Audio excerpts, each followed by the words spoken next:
Приветствуем наших подписчиков и гостей канала Эзотерика для тебя. Друзья, мы вас всех приветствуем в изобилии и достатке. Сегодня вместе с вами мы поговорим о соли и поговорим о том, что нельзя делать с солью, какие действия запрещено совершать с солью, с этим продуктом. И тогда деньги всегда будут в вашем доме. А прямо сейчас подпишитесь на канал Эзотерика для тебя, ставьте лайк этому видео. Обязательно поделитесь этим видео с теми, кому вы желаете мира, любви, гармонии. Пусть они также знают эту важную и ценную информацию. Наверное, все знают, что соль нельзя рассыпать, нельзя давать в долг, нужно обязательно хранить в определенных солонках. И наверняка всем известно, что запрещено передавать друг другу соль, например, сидя за столом. Давайте посмотрим, почему именно это нельзя делать и откуда пошло такое поверье. Считается, что соль, она отлично впитывает, сохраняет и передает энергетику человека и его дома. Поэтому, когда вы кому-то отдаете соль, мы с вами отдаем положительную энергию, а принимая, забираем неприятности, неудачи и негатив того человека. Поэтому, передавая кому-то солонку за столом, даже если и этот человек не желает нам зла, мы лишаем себя удачи и достатка. А принимающий человек также рискует привлечь в свой дом убытки и несчастье. Кроме того, если при этом соль еще и рассыпется на стол, нужно ждать серьезной ссоры, скандала или разлада в семье.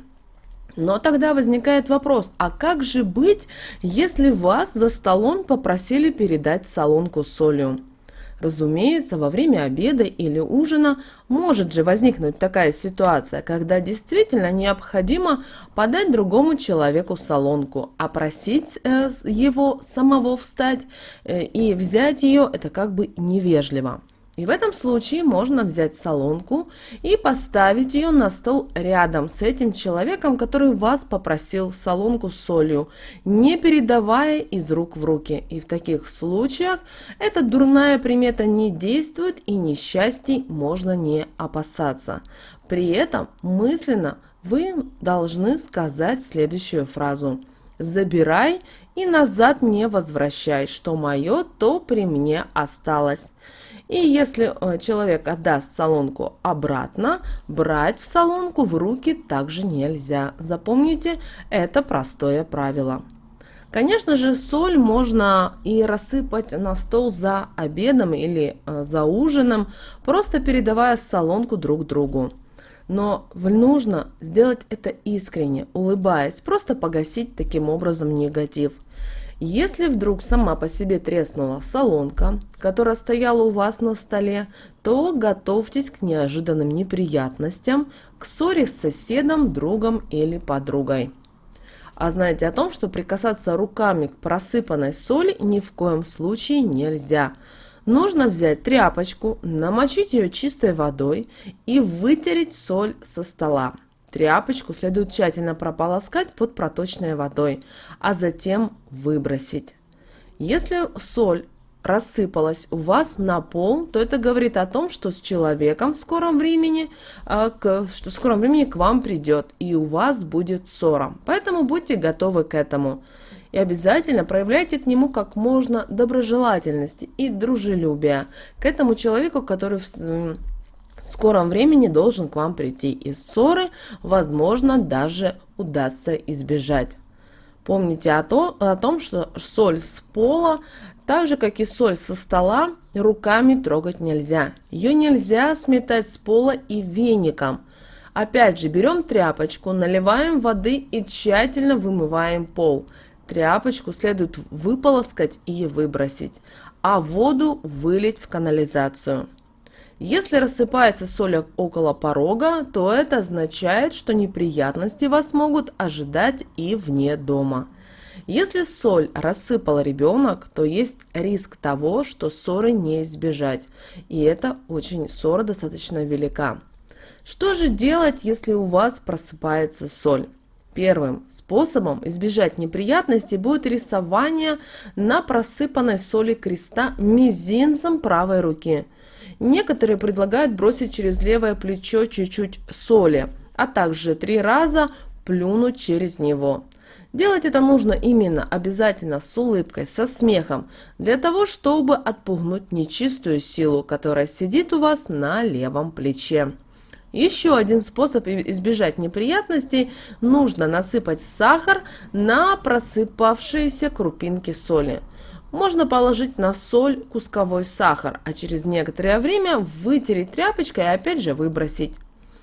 Помните о том, что нельзя соль давать в долг. А если уж возникла такая у вас необходимость, ни в коем случае не передавайте соль из рук в руки. Поставьте на стол и обязательно при этом засмейтесь. Не бойтесь недоуменных взглядов домочадцев и соседей. Помните, мир, благополучие и изобилие в вашем доме вам дороже. Помните о том, что возвращать соль не принято. Если у вас не получается отказать соседу в соли, то взамен нужно попросить символическую плату. То есть это в том случае, если вы знаете, что ваш сосед, он все-таки в какой-то степени не ваш сосед, который добрый, милый и доброжелательный. И попросите тогда символическую плату. Достаточно будет и 1 копейки для того, чтобы нейтрализовать все неурядицы. А вот те, кто собирается просить вечером соль у соседа, также должны оставить немного денег. Если вы все-таки решились дать соседу соль, нужно делать это правильно. Ни в коем случае нельзя передавать ее, как мы уже сказали, из рук в руки. Лучше поставить емкость с солью на пол и сказать следующие слова. То, что отдаю, назад не прошу. Мое при мне остается, твое с тобой забирай. Да будет так, ключ, замок, язык, аминь. После сказанных слов обратно соль брать нельзя, потому что на нее могли в этом случае навести порчу. Как вы видите, с помощью соли вы можете узнать, есть ли на вашем доме проклятие или нет. Для этого насыпьте соль на чистую сухую сковороду и поставьте на медленный огонь. Если через некоторое время соль начнет темнеть, то позаботьтесь, например, об освещении своего дома. Если же она остается белой, относительно белой, то причин для тревоги нет. Вы знаете, многие женщины с помощью соли всегда старались сохранить лад в своей семье. Для этого женщина всегда наговаривала на соль следующие слова. «Как то и соль люди в естве любят, так бы муж жену любил». И чтобы от малыша отпугнуть нечистую силу, ему в люльку клали соль. Вот, друзья, такие советы, рекомендации мы вам сегодня хотели дать касательно соли. Надеемся, вы будете использовать эти советы и рекомендации себе во благо.